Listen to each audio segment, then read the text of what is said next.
The snow came down in whispering sheets, silencing the screams of the sky. Little Naira pulled her companion tighter against her chest. The soft creature trembled, its round body radiating what little warmth it had left. Its eyes, normally a glowing amber, had dulled to flickering coals. She whispered to it in broken syllables, voice cracking from cold and fear. "I won't let you go, Loom. I won't." She was just a child, barely past the hatch age of her species. Her silken silver hair clung to her face, matted with frost. Her thin dress, woven from ceremonial threads meant for celebration, now hung in tatters, useless against the cold. The crash had torn through her pod like it was made of paper, flinging her into the snow-choked valley with nothing but her bonded pet and a sliver of survival instinct. They had promised the transport route was safe. That was before the storm, before the fire in the sky, before silence fell. The mountains were ancient, cruel, cold beyond reason, a white graveyard waiting to be filled.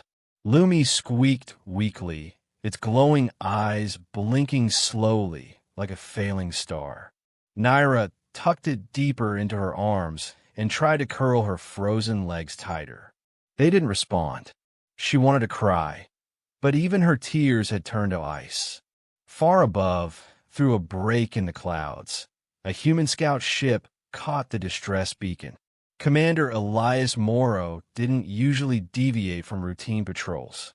The ice moon had been flagged as a hazardous relic world, off limits after the last terraforming project failed.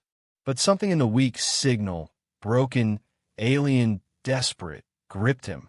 He keyed the thrusters. "Mirror station, I'm dropping below cloud level. Responding to distress code Delta 37. "Negative," came the reply. "Command says the ghost ping. No life signs confirmed." Elias didn't answer. He had already cut communications. The descent was rough. Wind battered the hull like fists from a dying god. The terrain scanner blinked red. No flat ground. Still, he landed. When he stepped out, his breath crystallized in the air. The temperature was lethal.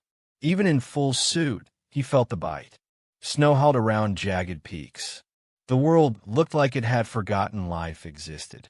But he saw the crater, then the broken pod, and then a figure, huddled and unmoving in the snow. He ran. She didn't move when he knelt beside her.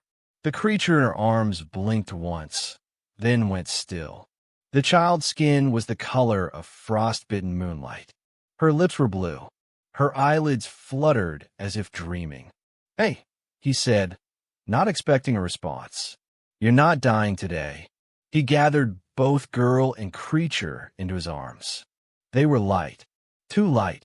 Back in the ship, he triggered emergency override protocols. Heat flooded the cabin. Oxygen levels normalized. Medical scanners flared to life. He stripped the frostbitten threads from her body and wrapped her in thermal blankets. The alien pet he placed beside the heater, monitoring for movement. Time passed in pulses. She did not wake. Naira dreamed of home, of her mother's voice, of Lumi chirping its sunlight through the window, of firelight and warm air. When she woke, it was to strange lights, warmth, the smell of metal and something human. The figure beside her wore a black uniform. His face was lined and tired, beard dusted with gray. But his eyes were the color of safe things, earth and oak. "You're alive," he said softly. "That's good." She didn't understand his words, but his voice held no threat. Then she saw Lumi, wrapped in something soft, breathing slowly, eyes aglow again. Tears came, real ones, wet, hot, and full of life.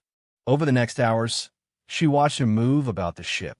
He gave her water, food she could eat, even warmth she hadn't known since the crash. Though their languages were alien to each other, he never raised his voice, never made sudden moves. He simply helped. He pointed himself. "Elias." She blinked. then placed a small hand to her chest. Naira. He smiled. Then she pointed to the creature. Lumi. Lumi, he repeated carefully. Tough little guy. She nodded. Then, gently, reached out and touched his sleeve. Who man? He laughed, soft, startled. Yeah, human. They spent 3 days on the frozen moon. Each day, Elias tried to teach her words, pointing at objects, miming meaning. She was a quick learner. Smart. Curious. She liked his beard and tugged at it with fascination. Lumi perched on the console, watching with glowing, owl-like eyes. He repaired the distressed beacon, though he hadn't told her. The odds were slim Command would approve pickup, especially after his unauthorized landing. But he didn't regret it. Each time she looked at him with quiet trust, something inside him thawed. He had lost a daughter once. Long ago. The ache never left. On the 4th day, a message crackled through. Scout 17. Command has acknowledged your coordinates. Rescue incoming in 8 hours. Stand by.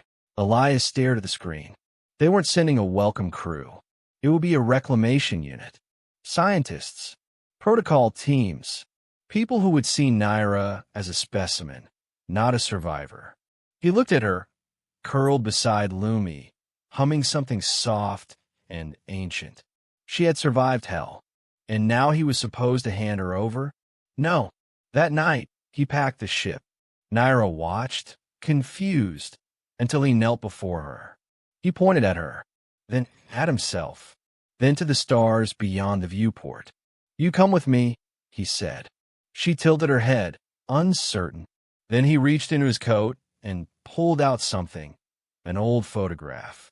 A girl, human, smiling, holding a stuffed animal. My daughter, he said. She's gone. But you deserve a chance.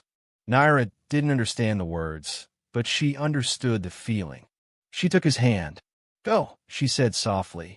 He smiled through tears. Yeah, let's go. They left the ice moon behind, its secrets swallowed in snow. The stars opened before them.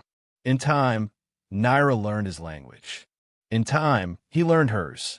Lumi grew stronger, playful again. And Elias. Elias laughed more.